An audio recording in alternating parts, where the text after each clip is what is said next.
This is part 2 for day 17 of Advent of Code. In the first part, we simulated how some Conway cubes were going to act in a three-dimensional space, figuring out whether they were active or inactive, and we presented our results to some engineers, and it wasn't what they would expected. As it turns out, we need to do our simulation in 4 dimensions. So we will have to take the implementation that we did in the previous part and see if we can make it work in 4 dimensions rather than in 3. It looks like the same rules apply. We just have to consider now a W coordinate, our 4th dimension, as we run these simulations. We're still going to start with a 2D plane on our 4D grid, or in our 4-dimensional space. So we'll have a starting input of, some x, y, and then by 1 by 1. So if we were to grab this input here, which was our sample input, and run it all the way through for 6 cycles, we would get to 848 active cubes. So we need to rework our solution, see if we can get to 848 as well, and then we'll rerun with our given puzzle input and see how many active cubes we end up with, again after the 6th cycle, but now in 4 dimensions. So I'm going to jump back over here and change this to back to sample. And I think there isn't much we're going to have to change here. We just have to bump up to a 4D coordinate and do all the same checks we were doing. I'm pretty happy with the implementation we came up with last time because it's going to require pretty minimal adjustment here. So here we go. We'll add an assumed W, and what do we want that to be? It could be absolutely anything. How about 42?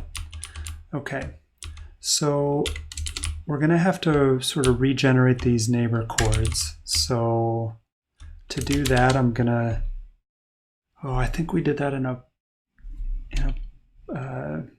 Ruby session before. I wonder if I jump to here, if I can pull that off. So I'm going to put a pry here. I'm going to, we've been making all of our changes to part 1. Let me see if I can save this as part 2, and hopefully that preserves where we were with part 1. Okay, so I'm going to run Ruby part 2.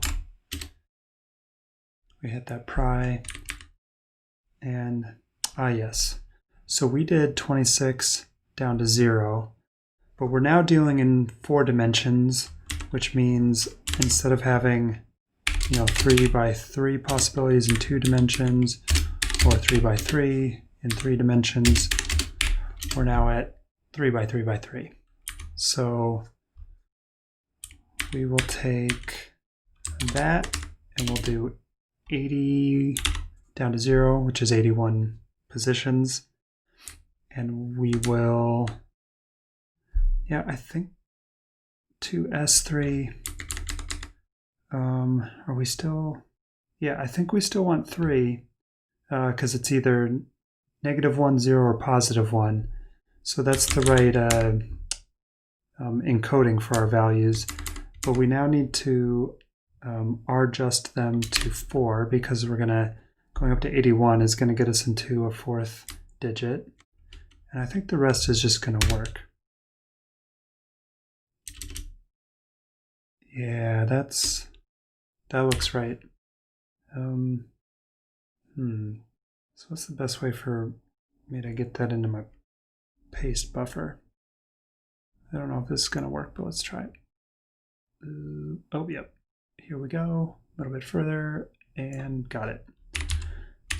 Okay, so I'm going to exit out of here. And I'm going to jump all the way down to here, and I'm going to hit paste. Awesome. And now we're going to do the same thing that we did before, which is replace all of the 2's with of 1s. And then we'll get rid of this last one because the 0, 0, 0, 0 position is the cube itself that we're looking at, so we don't actually want to be looking at that one. Great. So, oh, and then we're going to have to update this as well. Here's a place where we destructure, so we'll have to get the fourth coordinate involved in this. And so we'll do W plus NW. So now the neighbor generation is all taken care of. Is there anywhere else that we destructure down to our third or our fourth coordinate? I don't think so. And the problem said that the same rules apply. So 2 or 3 makes an active cube stay active. An inactive cube will become active if it has 3 active neighbors. All of this logic holds as far as I can tell. Yeah, I feel good about this. So I'm going to get rid of this pry. I'm going to jump down here. Don't need those comments anymore. We're still running it 6 times and we're just getting the size, and I don't even need that 2a there. I can just call 2size on a hash. So let's run Ruby part 2 and see if that takes a little bit longer. 848. Yeah, that's what we have there. So if we run our full problem input, what do we get?